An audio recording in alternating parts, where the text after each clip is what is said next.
ಹಲಸಿನ ಹಣ್ಣಿನ ಈ ಸ್ವೀಟನ್ನು ನೀವು ತಿಂದಿದ್ದೀರೋ ಇಲ್ವೋ ಗೊತ್ತಿಲ್ಲ.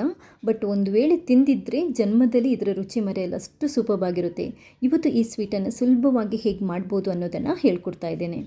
ಹಲೋ, ನಮಸ್ತೆ ಎಲ್ರಿಗೂ, ಹೇಗಿದ್ರಲ್ಲ? ನನ್ನ ಇವತ್ತಿನ ವಿಡಿಯೋದಲ್ಲಿ ಹಲಸಿನ ಹಣ್ಣಿನ ಒಂದು ಸ್ವೀಟನ್ನು, ಅಂದರೆ ಕರಾವಳಿ ಕಡೆ ಇದು ತುಂಬಾ ಫೇಮಸ್, ಹಲಸಿನ ಹಣ್ಣಿನ ಮುಲ್ಕ ಅಂತ ಹೇಳ್ತಾರೆ. ಸಖತ್ ಚೆನ್ನಾಗಿರುತ್ತೆ. ಈ ಟೈಮಲ್ಲಿ ಹಳಸು ಸಿಗೋದ್ರಿಂದ ನೀವು ಆರಾಮ್ಸೆ ಇದನ್ನ ಮಾಡ್ಕೋಬೋದು. ತುಂಬಾ ಸುಲಭವಾಗಿ, ಪರ್ಫೆಕ್ಟಾಗಿ, ಕ್ರಿಸ್ಪಿಯಾಗಿ ಹೇಗೆ ಮಾಡೋದು ಅನ್ನೋದನ್ನು ಹೇಳ್ಕೊಡ್ತಾ ಇದ್ದೀನಿ. ವಿಡಿಯೋ ನೋಡಿ ಟ್ರೈ ಮಾಡಿ ನನಗೆ ನಿಮ್ಮ ಫೀಡ್ಬ್ಯಾಕ್ನ ತಿಳಿಸಿ. ಹಾಗೆಯೇ ಇಲ್ಲಿ ತನಕ ನೀವು ಯಾರಾದರೂ ನನ್ನ ಚಾನೆಲ್ಗೆ ಸಬ್ಸ್ಕ್ರೈಬ್ ಆಗಿಲ್ಲದಿದ್ದರೆ ಸಬ್ಸ್ಕ್ರೈಬ್ ಆಗಿ, ಯಾಕಂತಂದರೆ ನಾನು ಹಾಕುವಂಥ ಎಲ್ಲ ವೀಡಿಯೋಗಳನ್ನು ನೀವು ಮಿಸ್ ಮಾಡದೆ ನೋಡ್ಕೋಬಹುದು. ಥ್ಯಾಂಕ್ಸ್ ಎಲ್ರಿಗೂ. ಹಲಸಿನ ಹಣ್ಣಿನ ಮುಲ್ಕ ಮಾಡಲಿಕ್ಕೆ ನಾವು ಹಲಸಿನ ಹಣ್ಣನ್ನು ಆಯ್ಕೆ ಮಾಡುವಾಗ ಸ್ವಲ್ಪ ಗಟ್ಟಿ ಇರುವ ಹಲಸಿನ ಹಣ್ಣನ್ನು ತಗೋಬೇಕು. ಕೆಲವೊಂದು ಹಲಸಿನ ಹಣ್ಣು ತುಂಬ ಮೆತ್ತಗಿರುತ್ತೆ, ಅದರಿಂದ ಸ್ವಲ್ಪ ಕಷ್ಟ ಆಗುತ್ತೆ. ಸ್ವಲ್ಪ ಗಟ್ಟಿ ಇದ್ದರೆ ಅದು ತುಂಬಾ ಒಳ್ಳೆಯದು. ಬರಿಕೆ ಹಣ್ಣು ಅಂತ ಹೇಳ್ತಾರಲ್ಲ, ಅದು ತುಂಬಾ ಒಳ್ಳೆಯದು. ಬೀಜ ಎಲ್ಲ ತೆಗೆದುಬಿಟ್ಟು ನೀಟಾಗಿ ಬಿಡಿಸ್ಕೊಂಡು ರೆಡಿ ಮಾಡಿಟ್ಕೊಳ್ಳಿ. ದೊಡ್ಡ ಕಪ್ಪಲ್ಲಿ 1 ಕಪ್ಪಷ್ಟು ಹಲಸಿನ ಹಣ್ಣನ್ನು ತಗೊಂಡಿದ್ದೇನೆ, ಚೆನ್ನಾಗಿ ಬಿಡಿಸ್ಕೊಂಡಿಟ್ಟಿದ್ದೇನೆ. ಇದಕ್ಕೆ ಅದೇ ಕಪ್ಪಲ್ಲಿ 1 ಕಪ್ಪಷ್ಟು ಅಕ್ಕಿನ ನಾನೊಂದು 4 ಗಂಟೆಗಿಂತ ಮುಂಚೆ ನೆನೆ ಹಾಕಿ ತೊಳೆದುಬಿಟ್ಟು ರೆಡಿಯಾಗಿಟ್ಕೊಂಡಿದ್ದೇನೆ. ನೆನೆ ಹಾಕಿದ ಅಕ್ಕಿಯೇ ಬೇಕಾಗುತ್ತೆ.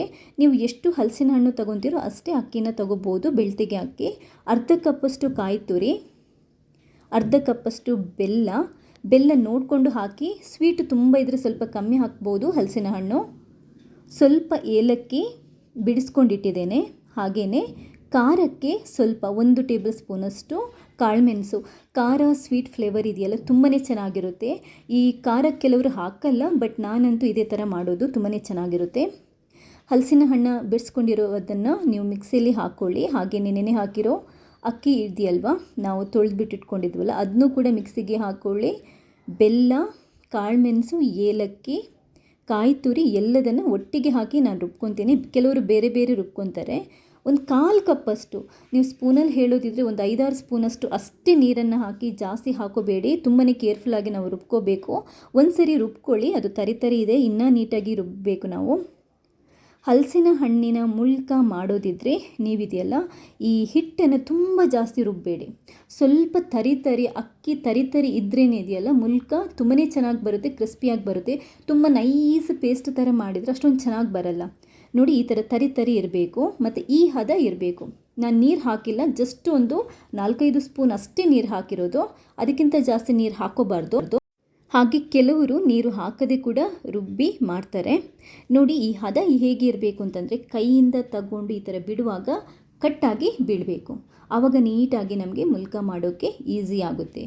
ಈ ಹದಕ್ಕೆ ಹಿಟ್ಟನ್ನು ರೆಡಿ ಮಾಡ್ಕೊಂಡು ಇಟ್ಕೊಳ್ಳಿ.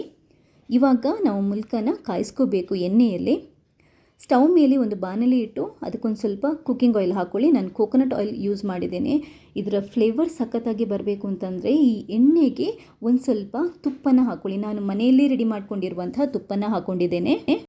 ತುಪ್ಪ ಹಾಕಿದ ರೀತಿಯೆಲ್ಲ ಈ ಸ್ವೀಟ್ ಎಷ್ಟು ಫ್ಲೇವರ್ ಬರುತ್ತೆ ಅಂತಂದರೆ ಮಾಡ್ತಾ ಇರುವಾಗಲೇ ತಿನ್ನಬೇಕು ಅಂತ ಅನಿಸುತ್ತೆ. ಈ ಎಣ್ಣೆ ನೀಟಾಗಿ ಕಾಯಬೇಕು. ನಾನು ಫಸ್ಟ್ ಆಫ್ ಆಲ್ ಹೇಳ್ತಾ ಇದ್ದೀನಿ, ತುಂಬಾ ಚೆನ್ನಾಗಿ ಕಾಯಬೇಕು. ಮೀಡಿಯಂ ಫ್ಲೇಮಲ್ಲಿ ಇಟ್ಕೊಂಡು ಎಣ್ಣೆನ ನೀಟಾಗಿ ಕಾಯಿಸ್ಕೊಳ್ಳಿ. ಚೆನ್ನಾಗಿ ಕಾದಿರುವ ಎಣ್ಣೆಗೆ ಈಗ ಈ ಥರ ಕೈಯಲ್ಲಿ ಸ್ವಲ್ಪ ಹಿಟ್ಟನ್ನು ತಗೊಂಡು ನಿಧಾನಕ್ಕೆ ನಾವು ಬಿಡಬೇಕು. ನೋಡಿ, ಈ ಥರ 1 by 1 ಹಾಕ್ತಾ ಹೋಗಿ.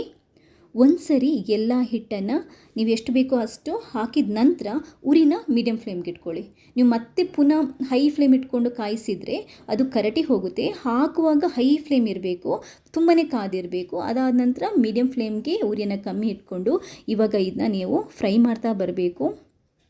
ಈ ಥರ ನಿಧಾನಕ್ಕೆ ರೆಡ್ ಕಲರ್ ಬರುತ್ತೆ. ಅದು ನೋಡಿ, ಈ ಕಲರ್ಗೆ ಬಂದಾಗ ಪರ್ಫೆಕ್ಟಾಗಿ ರೆಡಿಯಾಗಿರುತ್ತೆ.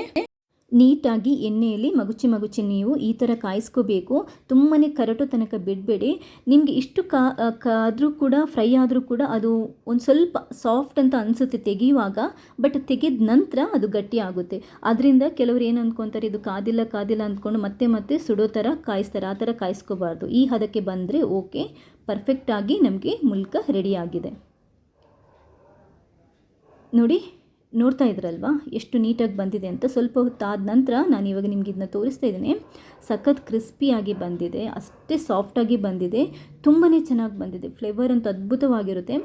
ನಾನು ಹೇಳ್ತೀನಿ ಕೇಳಿ, ಒಂದ್ಸರಿ ನೀವು ಇದನ್ನ ತಿಂದರೆ ಇದರ ರುಚಿಗೆ ನಿಮಗೆ ಹುಚ್ಚೆ ಹಿಡಿಯುತ್ತೆ, ಟೆಂಪ್ಟೇ ಆಗುತ್ತೆ, ಮತ್ತೆ ಮತ್ತೆ ಮಾಡೇ ತಿಂತೀರಾ. ಮತ್ತು ನಿಮ್ಗೆ ಇದನ್ನ ಹೇಳಿದಾಗೆಲ್ಲ ಬಾಯಲ್ಲಿ ನೀರು ಬರುತ್ತೆ, ಅಷ್ಟು ಸೂಪರ್ ಆಗಿರುತ್ತೆ. ಒಂದ್ಸರಿ ನೀವು ಕೂಡ ಈ ರೆಸಿಪಿ ಟ್ರೈ ಮಾಡಿ. ಮುಲ್ಕ ಮಾಡುವಾಗ ಚೆನ್ನಾಗಿ ಬರಬೇಕು ಅಂತಂದರೆ ನಾನು ಕೊಡುವ ಟಿಪ್ಸ್ ಏನು ಅಂತಂದರೆ, ಹಿಟ್ಟನ್ನು ನೀಟಾಗಿ ಕರೆಕ್ಟಾಗಿ ಅದಕ್ಕೆ ಕಲಿಸ್ಕೊಳ್ಳಿ.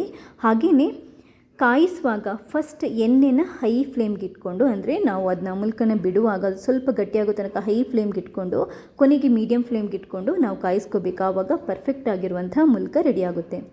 ಈ ವಿಡಿಯೋ ಇಷ್ಟ ಆದರೆ ಶೇರ್ ಮಾಡಿ. ಹಾಗೆಯೇ ಇಲ್ಲಿ ತನಕ ನೀವು ಯಾರಾದರೂ ನನ್ನ ಚಾನಲ್ಗೆ ಸಬ್ಸ್ಕ್ರೈಬ್ ಆಗಿಲ್ಲದಿದ್ದರೆ ಸಬ್ಸ್ಕ್ರೈಬ್ ಆಗಿ, ಯಾಕಂತಂದರೆ ನಾನು ಹಾಕುವಂಥ ಎಲ್ಲ ವೀಡಿಯೋಗಳನ್ನು ನೀವು ಮಿಸ್ ಮಾಡದೆ ನೋಡ್ಕೋಬೋದು.